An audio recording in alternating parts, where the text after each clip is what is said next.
Uruguay es un país de una gran riqueza cultural y natural. Compartimos un patrimonio lleno de historias que definen la manera en la que nos percibimos y convivimos. Y en las siguientes 13 semanas queremos acompañarlos en un recorrido por esos tesoros cotidianos que nos caracterizan como sociedad. Desde músicas a dinosaurios, pasando por barcos hundidos y árboles milenarios. Los invitamos a conocer Monumento de País.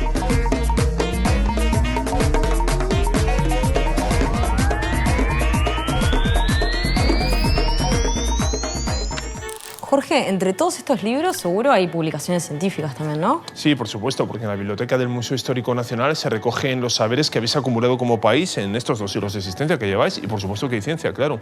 ¿Y qué conoces sobre el patrimonio científico uruguayo? Bueno, es un patrimonio que es muy rico y que está muy fuerte, ¿no? Es muy dinámico. Yo la verdad debo decirte que solo conozco el Instituto Clemente Estable y poquito más. Exacto, seguramente lo conozcas porque es la institución científica uruguaya más reconocida a nivel internacional. Mira. El año pasado cumplió 90 años, entonces estaría bueno que lo vayamos a conocer. Y además de ir a conocer el Instituto Clemente Estable, te tengo otra propuesta. Ah, bueno, ¿y qué es? ¿Qué te suena del Instituto Antártico Uruguayo? ¿Del Instituto Antártico? Sí, ¿te suena? Pero ¿me vas a llevar a la Antártida? No, está acá en 8 de octubre, en Montevideo. ¿Y qué hace el Instituto Antártico en cuanto a ciencia? ¿Intentar ver cómo calentar el agua del mate ahí entre el hielo? ¿O? No, hay distintos científicos y científicas que están investigando allá y que están haciendo aportes no solo al patrimonio científico uruguayo, sino de la humanidad. Buah, pues me reinteresa el asunto. No soy muy de ciencia, pero me apetece. Bueno, entonces vayamos a aprender, aprovechemos. Bueno, dejamos ahí la Biblioteca del Pueblo y vamos por allá. Dale, sí, vamos. Qué bien. El instituto está dedicado a Clemente Estable, su fundador. Este pionero de la ciencia en Uruguay, nacido en 1894 en una familia humilde, estudió con el Nobel español Ramón y Cajal y llegó a tener una relevancia internacional como investigador y docente. Su presencia se siente entre los muros de la institución. Es un gusto recibirlos y bueno, esta parte del instituto la hicimos para celebrar los 90 años. Y bueno, y quisimos colocar acá un poco de los elementos que usamos en nuestras investigaciones y un poco de la historia, las fotografías del profesor Clemente Estable en distintas instancias de la fundación del instituto. O sea que vosotros, el Clemente Estable tiene prácticamente un siglo. Prácticamente un siglo, sí. En 1927 se genera este instituto, que no en este lugar físico, sino que sufrió a lo largo de los 90 años, especialmente en la primera etapa, varias mudanzas hasta que se logró conseguir esta sede. Y bueno, y en esta sede se construyó este instituto destinado a las investigaciones biológicas.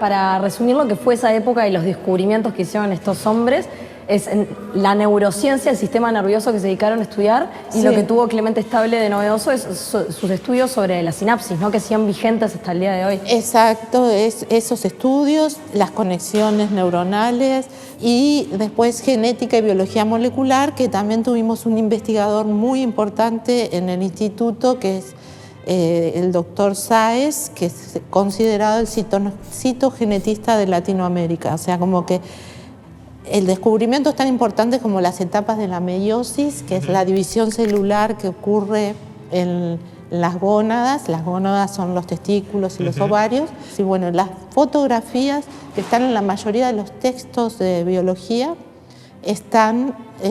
fueron sacadas acá. Bueno, a mí lo que me está costando un poco es visualizar qué hacéis, porque me hablas de gametos, no sé qué cosas, y yo que soy de letras, ahí como que me pongo un poco nervioso. ¿Vemos algo en un laboratorio? ¿Hay algo como...? Bueno, vamos a mostrarles. Sí, por supuesto. El ambiente del instituto recuerda un poco al de un hospital en el que todos se conocen. Hay una linda sensación familiar. ¿Nos querías enseñar esto? Sí, les quiero mostrar cómo está organizado el instituto y con este esquema creo que va a ser muy ilustrativo. Están las áreas de investigación, neuro, que serían neurociencia, genética, microbiología y ecología, que es recientemente formada. Después tenemos en gris esta zona que es las grandes áreas comunes, que son los bioterios, plataformas y las secciones, como por ejemplo la sección de informática, divulgación, administración también está ahí. ¿Y ahora qué podemos ir a ver? Bueno, yo los quiero invitar como un ejemplo de un joven investigador que trabaja en neurociencias, con un tema con mucho impacto a nivel social también, porque trabaja en el efecto de las drogas en el cerebro. Mira. Después me gustaría mostrarles un poco el laboratorio donde yo trabajo, que trabajamos en biodiversidad y genética, y después a microbiología, que también hay un grupo joven y muy dinámico trabajando con bacterias que tienen no un rol como uno siempre dice, lávese las manos para sacar las bacterias porque producen enfermedades. No, acá hay bacterias que queremos que estén porque nos ayudan. Eso lo van a descubrir Vamos a con derribar ellos. un mito sobre las Exacto. bacterias. Vamos a ver, droga, genes y bacterias amigas. Me encanta, la combinación me parece fantástica. Bueno, ese es el menú de hoy.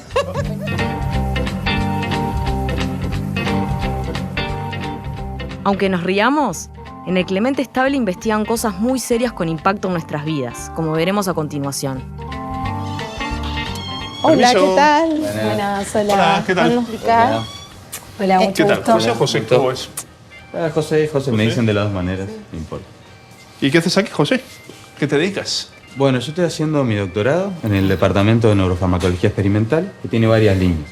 En la línea que yo trabajo está enfocada en estudiar el efecto de la pasta base en el sistema nervioso en el cerebro, qué hace la droga en el cerebro.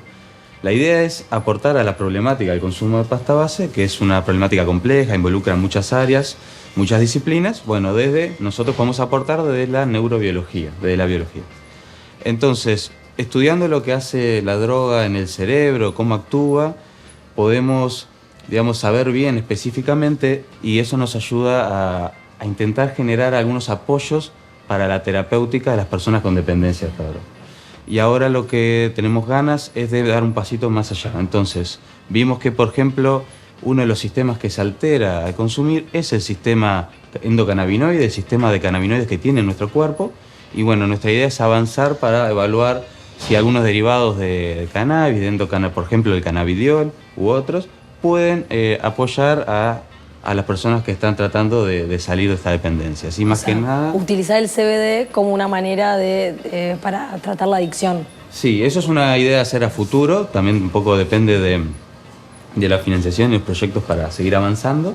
Pero bueno, eso surge de toda la información que hemos recopilado antes, que fue desde qué era la pasta base, dónde actuaba, qué efectos tenía, de lo más básico, fuimos construyendo distintos niveles, hasta desde el nivel del comportamiento, de una vez que se consuma, hasta consumos repetidos y a niveles de la expresión de distintos genes. Y bueno, la parte experimental, sí.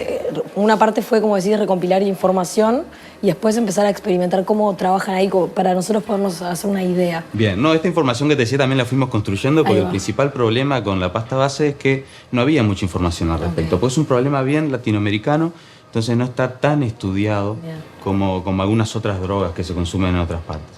Entonces, bueno, de la composición química con estudios químicos y después nosotros trabajamos en preclínica, ¿sí? Utilizando modelos experimentales para ver qué hacen. ¿Sí? En general utilizamos un modelo animal.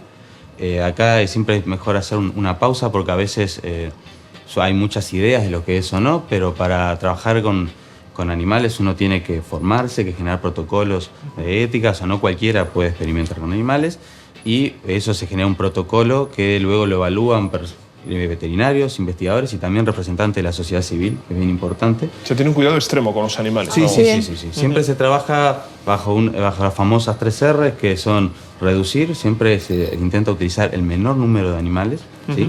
Reemplazar, siempre que se puede utilizar otra cosa que no son animales, hay que usar esa otra opción. Y refinamiento, que es que hay que mejorar las técnicas para así utilizar menos animales, ¿sí? Qué bueno, José. Pues no te entretenemos más, te dejamos aquí con tu pasta base. Bueno, gracias. Y ya. Sí, Muchas no, gracias. No se compara. Nos llama la atención dos cosas de los laboratorios. La juventud de las personas que allí trabajan y que, en su mayoría, son mujeres. La igualdad va llegando a la ciencia. Estamos en la división de microbiología, en el departamento de bioquímica y genómica microbiana, en el cual trabajamos básicamente en este departamento la interacción planta-bacteria-suelo. Suena a cosas pequeñas. Sí, sí, microbiología son todos los microorganismos, son todos pequeños. Nosotros estudiamos los mecanismos básicos de la interacción, así como su aplicación biotecnológica. Entre los mecanismos básicos lo que hacemos es cómo es que la bacteria del suelo y la planta interaccionan y llegan a una simbiosis en estos casos. Desde el punto de vista aplicado, ese tipo de interacción se puede utilizar para fertilizar los distintos tipos de cultivos que son agronómicamente importantes para el país, como por ejemplo la alfalfa o el trébol, que son usados como pastura, y se usa, en vez de la fertilización química, se usan las bacterias. Uruguay tiene una gran tradición en esos cultivos de usar bacterias fijadoras de nitrógeno, que se le dicen, que le incorporan el nitrógeno a la planta sin la necesidad de aplicar fertilizantes. Bien. O sea, suena bastante bien en el sentido de que, no sé, como mucha prevención, ¿no? Por parte de bastante gente con respecto al uso de químicos, ese tipo de cosas. Parece más sano, por ponerlo así. Sí, es la idea. Justamente es apostar un poco a la sustentabilidad de los sistemas productivos. En términos generales, es eso.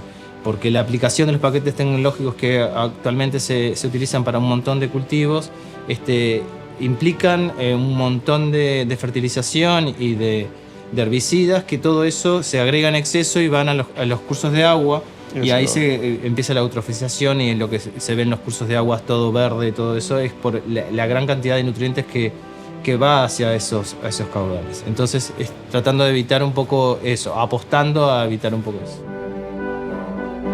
Me llama la atención, no todas las bacterias son monstruos. No, ¿Qué es esa consigna? Claro, eso es un paradigma que estamos tratando de derribar, porque normalmente uno, cuando le dice microorganismos, bacterias, virus... Suena mal, sí. Claro, entonces ya te dicen, eso sí, me da enfermedad, me da todo mal. Toda la publicidad alrededor Claro, porque de siempre... las bacterias. A ver, es que la microbiología en realidad empezó a estudiarse desde los microorganismos que hacían mal a los seres vivos, digamos. Entonces de ahí se conocían siempre los malos. Pero nosotros, como les acabo de decir, nos encargamos de los buenos. Claro. Que son la mayoría. En realidad los malos son los pocos, pero siempre tienen más prensa. Generalmente. Muy bien. Yo me voy siendo más sabio. No es poco, ¿no? Bueno, eso está bueno. Clemente Estable siempre quería eso, justamente, que la gente que se vincule con la ciencia tenga claro de que no es algo difícil y que es algo que va a servir para vivir mejor. Hay pocas inversiones más rentables para un país que dedicar dinero a la ciencia y a la investigación. Cuesta comparativamente poco y los beneficios son potencialmente enormes.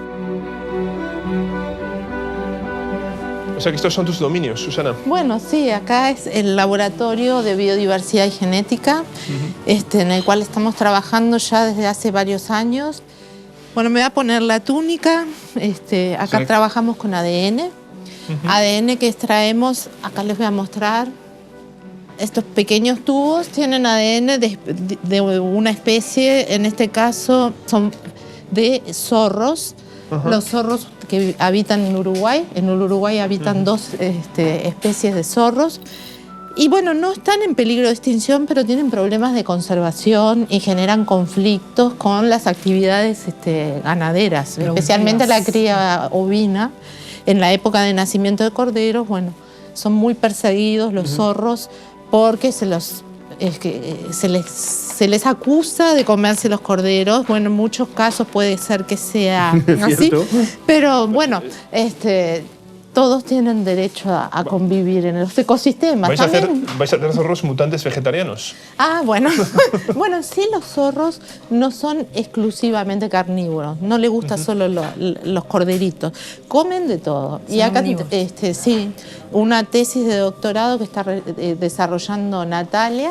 Está trabajando justamente en la interacción de estas dos especies con el sistema agropecuario. O sea, ella está investigando desde qué comen hasta enfermedades, saber si los zorros ayudan a diseminar enfermedades.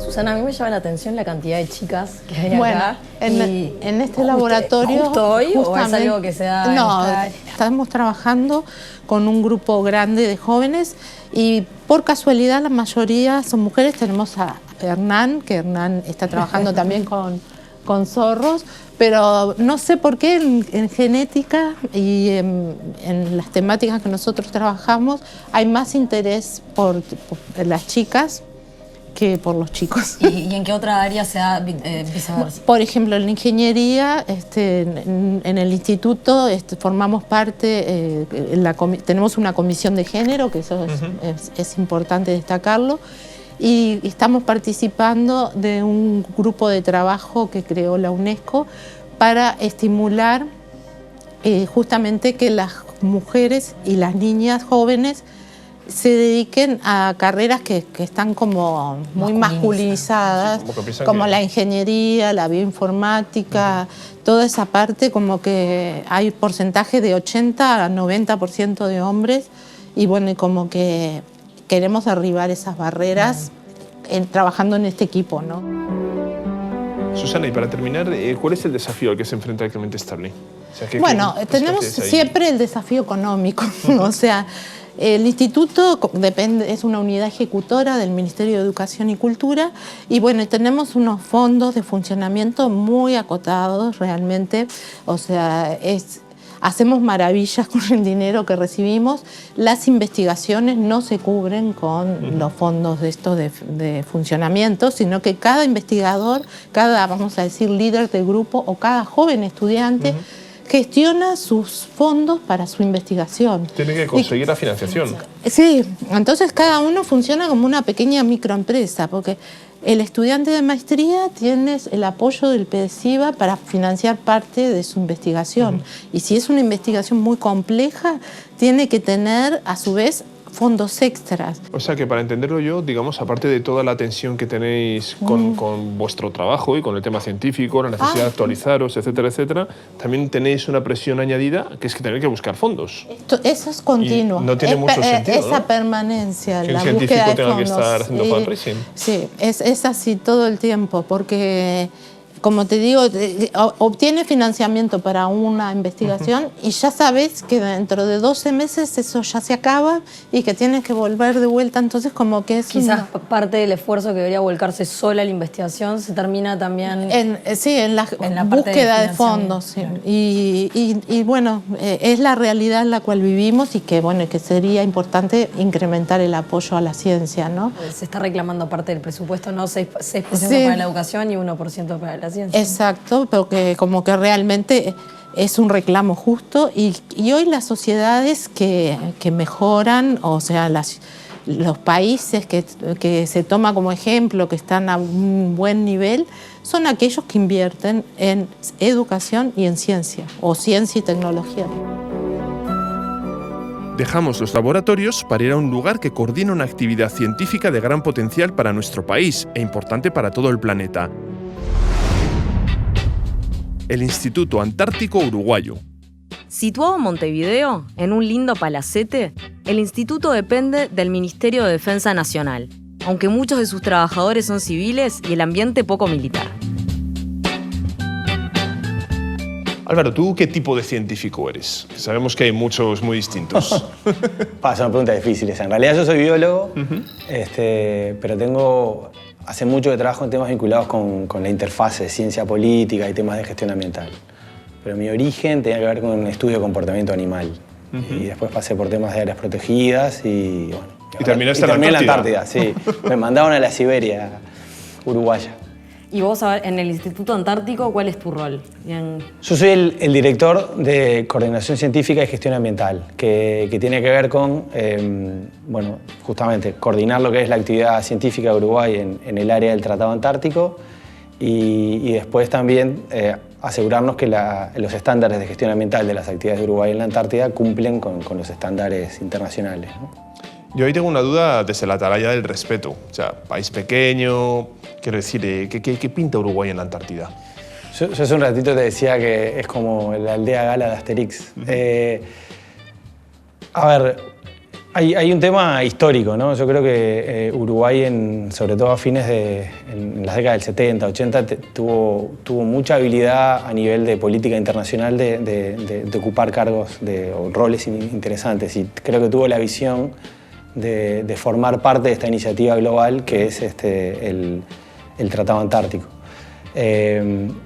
Pero claro, es estar en un lugar que demanda muchísimo para un país que tiene recursos muy escasos, ¿no? Pero que le abre la oportunidad de estar interactuando como par con las grandes potencias, ¿no? O sea, a 8 kilómetros de la base nuestra en Isla Rey Jorge tenemos una de las bases de China, enfrente del otro lado de la bahía la base coreana, a 4 kilómetros una base rusa. ¿Y qué condiciones tienen las bases, o sea, los países que están allá instalados? ¿Qué implica el Tratado Antártico? El Tratado Antártico es un fenómeno increíble, es como un gran experimento social que ha ocurrido casi en paralelo con un mundo en conflicto y en guerra, ¿no? El Tratado Antártico se firma en los 60, en plena Guerra Fría, y lo que de alguna forma lo que busca es encontrar un mecanismo para evitar el conflicto bélico que se venía gestionando en torno a la Antártida y sus recursos y encontrando a la ciencia como un denominador común que permitía a distintos países coexistir y cooperar, ¿no? Entonces, Uruguay cogobierna ese territorio. Estamos junto con otros 28 países que tenemos voz y voto, gestionamos un continente, ¿no? La Antártida es uno de los territorios más vírgenes del globo. Se trata de un continente cubierto de hielo con condiciones extremadamente duras de gran interés científico y político. Álvaro, nosotros ahora vamos a hablar con dos compañeras tuyas de experimentos más en concreto, pero antes una pregunta, ¿hacéis asados en la Antártida? Sí, siempre se ha hecho. Parrillero en las Artigas. Sí. Siempre se han hecho y en la última campaña mejoramos muchísimo el parrillero, que en realidad cumple también un rol importante en lo que es para mediar con otra gente, posicionar, ¿no? Una parte importante del rol de Uruguay en la Antártida es esa, ¿no? Ser como el que te invita a tu casa a comer el asado y junta a la gente. Ahora durante el Mundial venía la gente de otras bases a mirar los partidos a nuestra base y ahí hay una parte importante de lo que hace Uruguay en la Antártida y de lo que tiene. A ver, estar en la Antártida también a Uruguay le permite. A ver, estamos en el marco de una política de relaciones exteriores. Entonces, lo que hace y lo que gana Uruguay en la Antártida son moneda de cambio que Relaciones Exteriores tiene para negociar en otros ámbitos internacionales. Y creo que el rol de Uruguay en la Antártida, como creo que normalmente es el rol de Uruguay, es ser como el gran armonizador, ¿no? O sea, nosotros hay varias iniciativas que arrancamos hace un par de años que lo que hace es juntar países a hacer cosas coordinadamente que históricamente no hacían. Y en eso tener un parrillero y el asado de los domingos siempre resulta juega un papel clave, importante. ¿No? Las características de la Antártida son ideales para el desarrollo de la biotecnología y las investigaciones realizadas por Uruguay dan cuenta de ello. Bueno, Fernanda y Susana, ustedes dos son científicas y están a cargo de proyectos de investigación en la Antártida. Cuéntanos un poco sobre sus proyectos. El grupo de gente que trabaja conmigo, en conjunto lo que nos dedicamos es tratar de usar el material genético. Cuando digo material genético, hablo del ADN, ¿no? Proveniente de los microorganismos, en este caso de la Antártida, para el desarrollo de productos biotecnológicos. Bien. Y ahí hay una bacteria famosa, ¿no? Con la que la bacteria. Que tiene que ver con esto de la adaptación, lo que descubrieron. Contanos un poco sobre eso. El microorganismo que nos dio los 15 minutos de fama. ¿Sí? Justamente por esto de que en la Antártida la radiación ultravioleta es mayor, o la incidencia de esta radiación es mayor que en algunas otras, la mayoría del resto del mundo. Bien. Nosotros fuimos a buscar microorganismos que fueran resistentes a la radiación ultravioleta. Bien. Y con el material genético fuimos capaces de identificar una enzima que se llama fotoliasa, que lo que hace es repara las lesiones causadas al ADN, las lesiones causadas justamente por la radiación ultravioleta. ¿Pero eso implica que puede curar cosas graves? En realidad, más que curar es reparar. Repara las lesiones causadas por la radiación ultravioleta. Como un cáncer de piel, a lo mejor. Como el cáncer del piel, sí, justamente. Lo dices como si no fuera nada, vamos. Es como... Bueno, y en realidad repara las lesiones, no lo va a curar, va a reparar las lesiones una vez que el cáncer está desarrollado, ya está desarrollado y no va a volver atrás. Entonces la idea es agregar este tipo de enzima a los protectores solares para que lo que no logró ser protegido y causó un daño pueda ser reparado. Qué bueno, te lo ha puesto difícil. A ver cómo subes eso. En mi caso, nada que ver. Es mucho más químico, mucho más físico el trabajo. Hay una realidad y es que la base científica, tanto la Artigas como la demás, para sobrevivir durante un año en la Antártida, usan muchísimo combustible. Nosotros lo que apuntamos es a probar una alternativa, o sea, el uso de energías alternativas en la Antártida, y en particular nosotros estamos trabajando con celdas solares y trabajan en la parte del espectro de la luz del sol, que es la parte ultravioleta, que es un rango de energía, un rango de luz mucho más pequeño que la luz visible. Y bueno, pero falta el porqué en la Antártida, ¿no? Más allá del costo ambiental, o sea, del tema ambiental, y es porque, bueno, acá en Montevideo los estuvimos explorando con el uso de nuestra flor nacional, la flor del ceibo. Pero en la Antártida estamos tratando de desarrollarlos usando lo que hay en la Antártida, que lo que abundan son las algas de color rojo.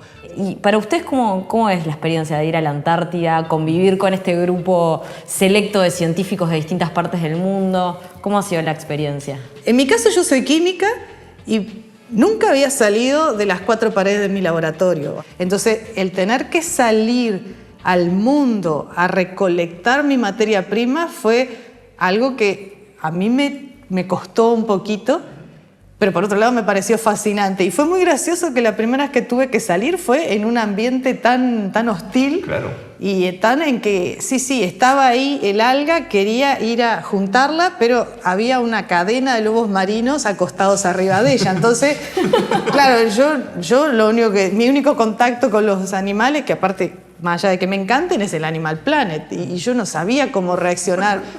Pero más allá de eso me resultó sumamente curioso y tener que adaptarte a vivir con otro grupo de gente que no conoces, que tiene un ritmo de muestreo diferente, que de repente vos en 15 minutos ya muestreaste esa zona y ellos tienen que estar 2 horas en que vos te estás congelando literalmente al lado de ellos y te la tenés que bancar. ¿Y este año tienen planeado, dijeron que van a ir en el verano próximo?